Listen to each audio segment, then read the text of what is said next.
Hello YouTubers. Following on from a comment from my mate Ian, Diomede, he was intrigued to know about these figures that you cast, the Prince August ones, so I was doing some the other day. So quite a few horses. Just need a bit of trimming, filing down all the mould marks. So I have had enough lead to do all this lot.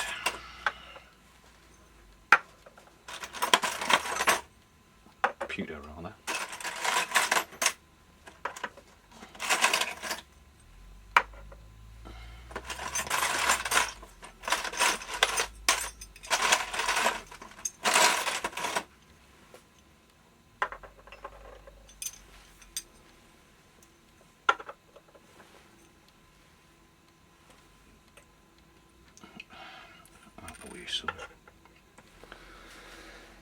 So 15 horses.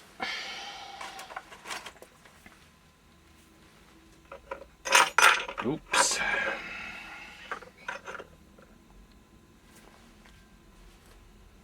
There's a bit of flash on these to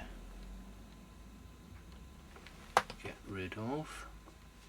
But of course what you do is you just cut that off, file it, use all the bits, put it back in your lead pewter collection, and you can use that towards melting down or creating another figure. So that's 15 of them, of those. If I just shift those out of the way.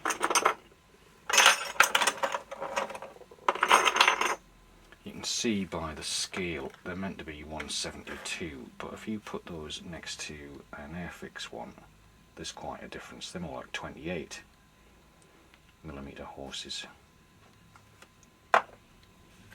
A big difference. Well, more like 20 compared to an Airfix one anyway. So I also did a load of lancers, which just need a bit of trimming. So I think I did 2, 3,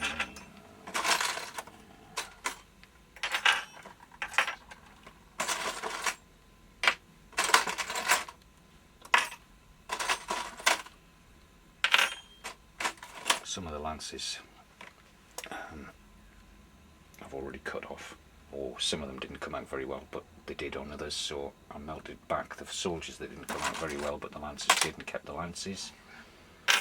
So that's why you'll see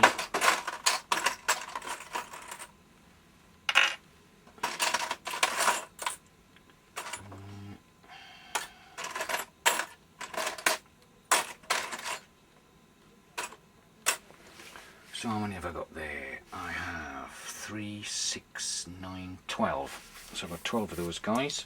So that's a squadron of those. Just put those to one side. And I've also done, I'll do your close-up of these in a moment, but I've got some cuirassiers. Let me just find the other box. Hang on 1 minute. Right, so this is the melting pan that you melt the pewter in on your standard gas or electric cooker. These two guys I've had to put in because there's been some blemish on them. So those will just be melted down to make more geezers.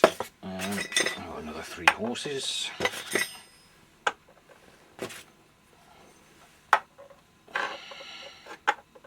So that's 18 horses altogether. And basically there's 4, is it 4 or 3? No, there's 3 types of figure you can get from the Moulds.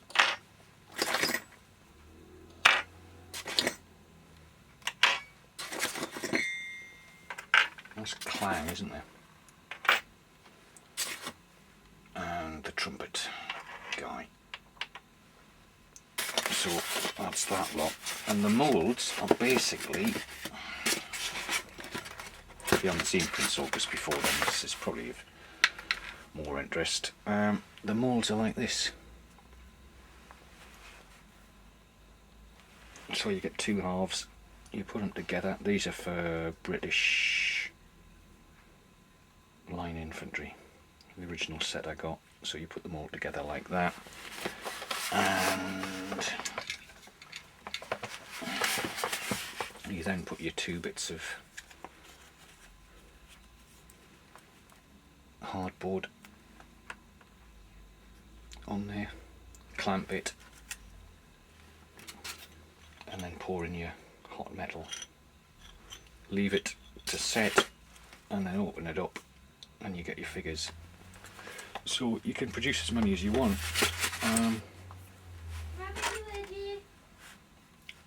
I've also got a mould for cannon,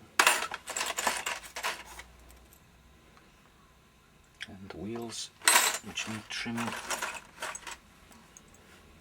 different types of gun that go on there, which come out alright.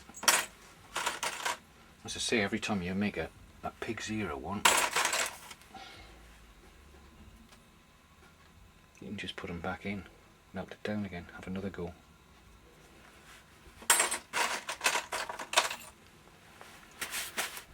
So let me just put all these back in. If I just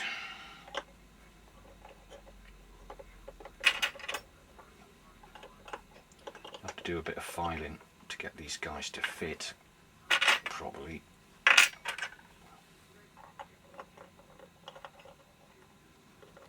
Because they're basically just standard moulds and all the models are slightly different. There's a right weight to these.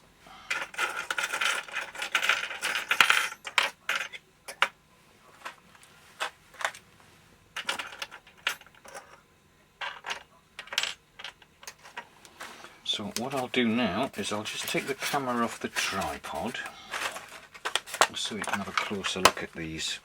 Okay, let me just put these down. Oh, I've also got some French line infantry. There's a Imperial Guardsman there.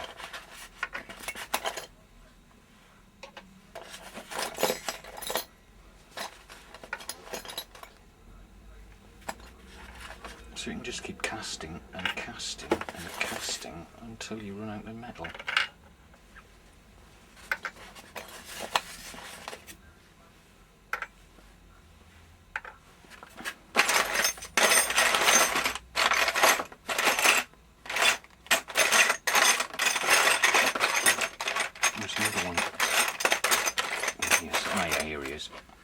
So this guy came out without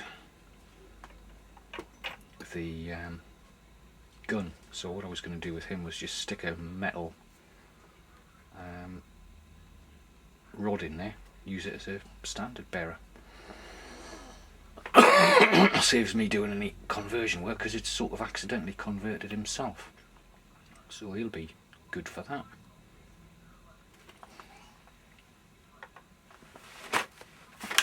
So let me pause and show you some close-ups. Okay, so looking along the line,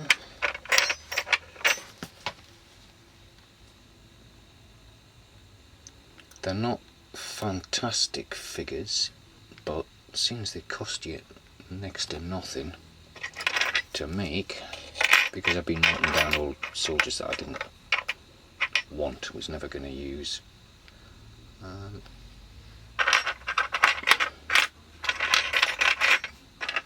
Just on the backs of these guys.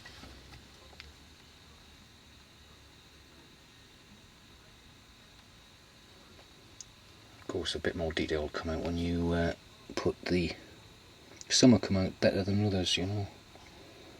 But basically, they're toys, aren't they? Prince August stuff.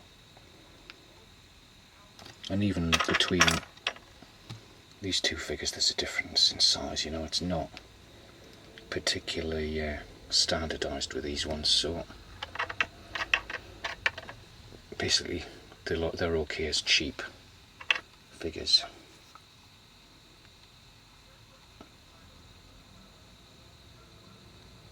Fair amount of detail on them.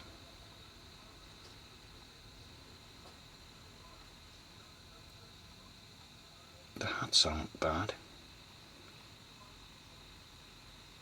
but if you're looking for great faces, then you'll have to look again. The thing is, you know, you can just melt them down if you're not happy with them. Make something else, get a better mould.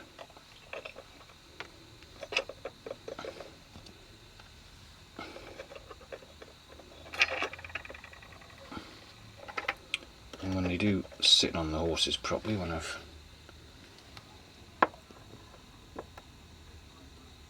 done a bit of filing, they won't be too bad at all.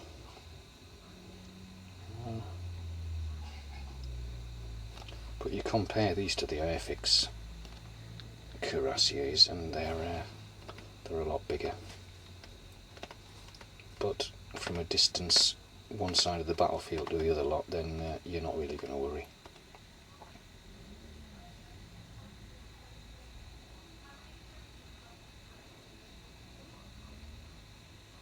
It's the drummer. So that's the thing, you know, you get a mould which has two poses in it. So the thing is, you probably use the drummer mould a couple of times, 3 times maybe, depending on how many sets of troops you want, but then you just keep casting these guys over and over again. I do find it's better if you just cast them one figure at a time as well. You're more likely to get a better result, so if you do get them, do them one figure at a time. The French Imperial Guard, they do.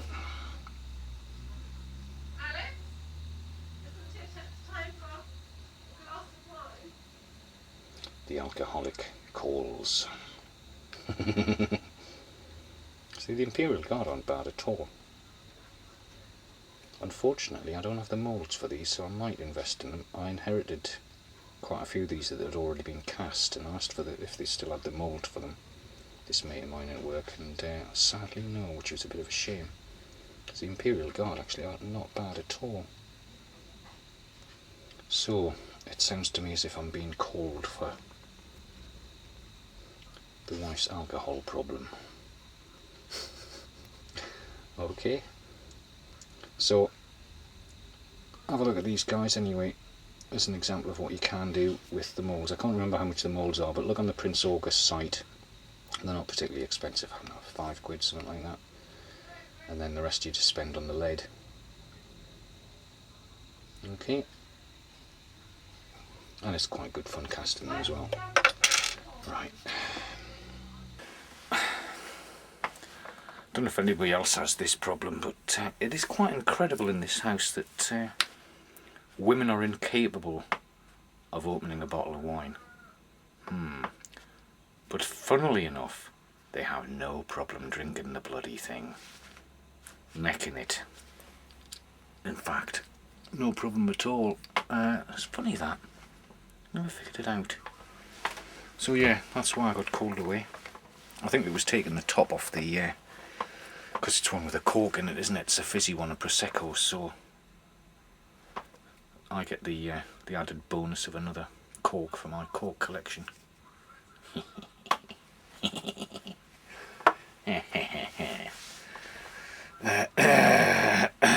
And you also get the Prosecco as well, which is very nice. In Wimbledon, you know, we drink very little else. Which reminds me, I was out in the shops the other week, Poundland, as you do, when I came across this nail art brushes for £1, and there's 6 brushes in here, all different types. Some of them are quite useful, you know, they had a pointy one, and a really tiny one, and another sort of broad bladed one, but anyway, they were quite useful. But I figured for £1 it was a bargain. I also had this one, dusting, doing the nails, perhaps, you know, buffing. Who knows? Who can see what they're used for? But let me just pause a minute, and I'll show you a use I've discovered for that one. If you just hold on one moment.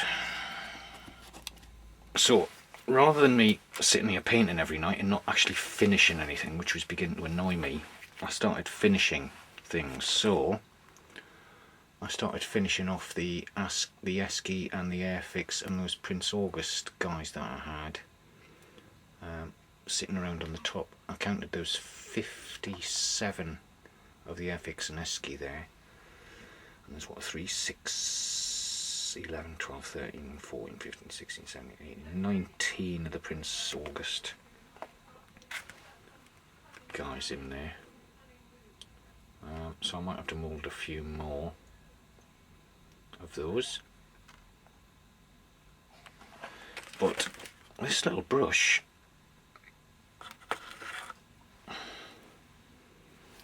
is very handy for getting the bits of grass off. So I'm buffing the buffs, you could see. My daughter did this, did the bases. I just stuck the glue on. She stuck the grass on and started getting a bit carried away on some of them. Once your back's turned. But yeah, I find this very handy for doing this, because it's quite a fine. So there you go. Get down to Poundland, get the nail art set, boys. I'm sure Larry Grayson and Everard. I'll be looking forward to that bit.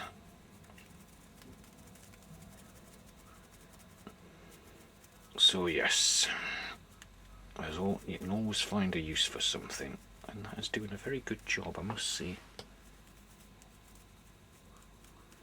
Getting all the crevices, you know. You heard it here first, guys. So once I've buffed those will be done, ready for varnishing. And another thing I saw today, let me put my buffing kit down here. Let me just put those out of the way for the moment. My daughter's got a sore tooth at the moment. She's got teeth coming through. She's nearly 9, so it's like the baby teeth being pushed out. So she's in a bit of pain, so I had to take her to the dentist today. The pharmacist gave me a prescription for antibiotics, easy for me to see. So I went to the pharmacist, a couple of doors down, and lo and behold, I discovered these. Do you think somebody's been branching out? Simpkins Forest Fruit Travel Sweets, using only the finest ingredients to ensure a mouth-watering taste sensation. What have you been up to, Ringo? Nice box. Established 1921, which, as we all know, is when Ringo was born. In his stately home, he's got his coat of arms on the side there. The Simpkins coat of arms. And it says Sheffield, but he must have moved. Traditional travel sweets. For over 3 generations, the Simpkin family have been manufacturing glucose travel sweets. They are still made by traditional methods and recipes incorporating blah blah blah. Only the finest ingredients and flavours available. No mention of Dettol or dip in there, but I'm sure that's one of the secret parts of the recipe. So that's not a bad find, actually. Now, what would have been even better, because that's sort of like hitting the woodwork, really, isn't it? You know, back of the net stuff would have been the Simpkins laxatives, which, if you ever see any, put them on YouTube. They must exist somewhere out there. Ringo's probably got a stash of them hidden in his basement that he's refusing to put onto the market until prices go up. Simpkins X-Lax. It shifts anything. Oh dear. So it probably does syrup of figs as well, and cod liver oil. I was going to say something rude about Fisherman's Friends there, but I don't think I'll go there. I think you can use your own imagination. Victory V's as well. Okay, so I just thought I'd share that little moment with you. And if I see any more Ringo, I'll send you a box. All right. Take care, guys. Finally, as we're at it, let me just take you for a brief manoeuvre around a little bit of extra painting that I've been doing. I haven't been doing a lot this week, been busy at work and picking daughters up from brownies, all the usual stuff. So I've started on the water bottles on these guys. So they're getting on very well. Started doing a bit on the artillerymen, got a few more horses going.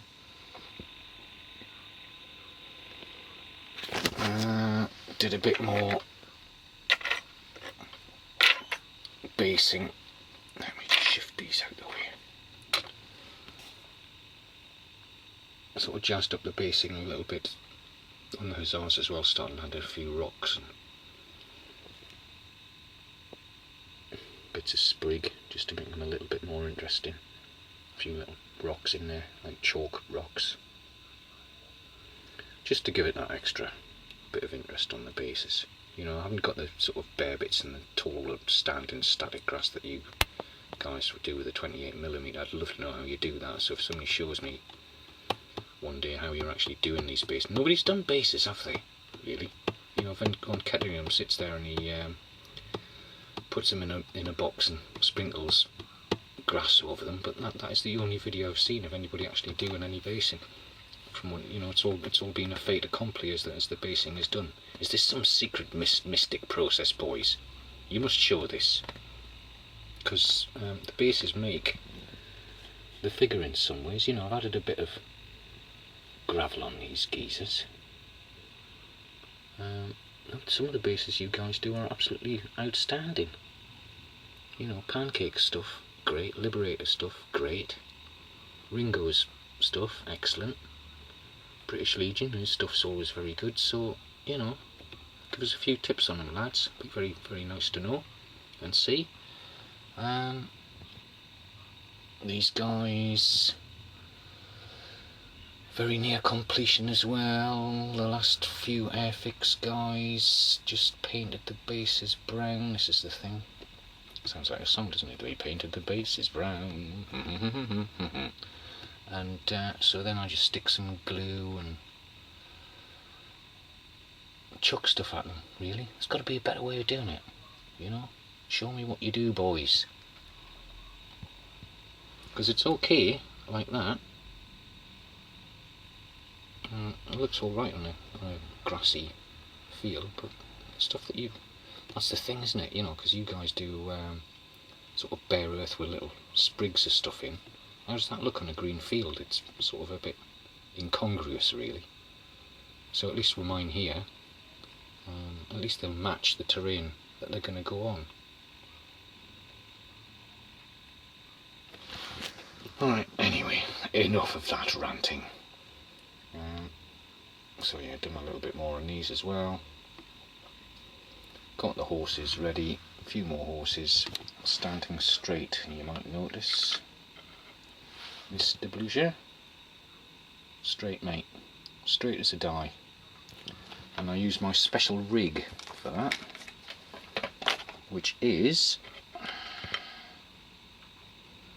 which I shall just show you, the patent straightening rig, which is, you stick bits of plasticine on there, put them on the bases, stick them in the bases while they're drying, and the plasticine holds them upright, and then when the base is dry, they're straight. Quality stuff, isn't it? Tricks of the trade. Okay, so little bit on Larry there.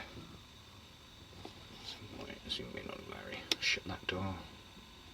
No, you're not gonna like it.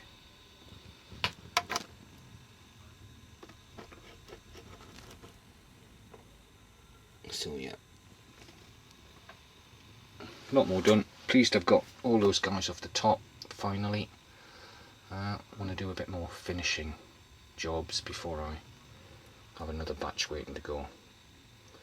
So that's what I've been up to, and I shall be doing some more this weekend hopefully. Okay, see you later boys, take care.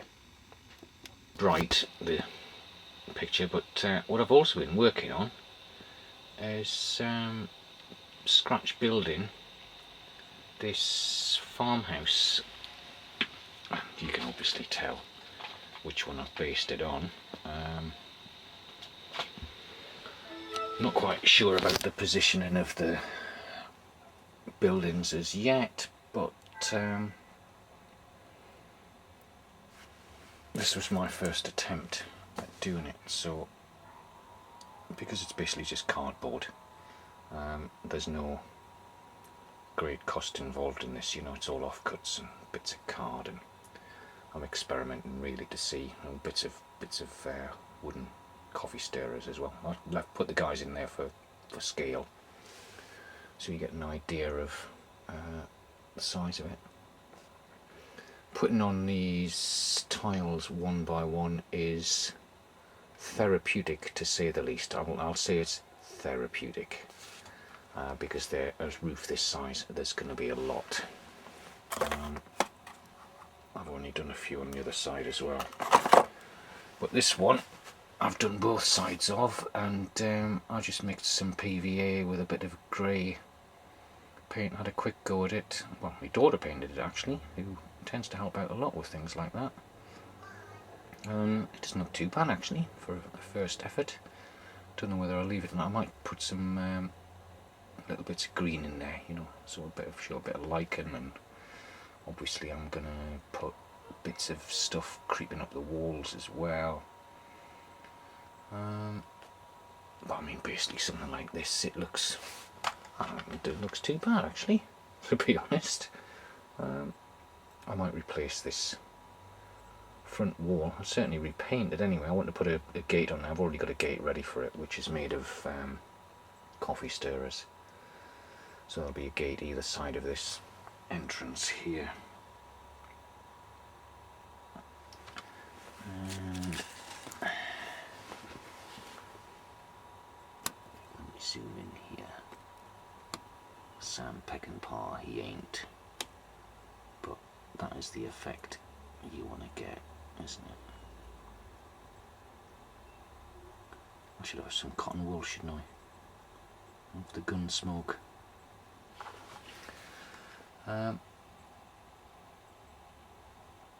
So this is what I've been doing while waiting for paint to dry, just sticking another row of roof tiles on, or strengthening doorways and insides of buildings, just to make them stand up a bit better. It's quite sturdy, you know, as well. So it's this sort of thing you can do with a bit of time on your hands. Right guys, just thought I'd show you that one as well.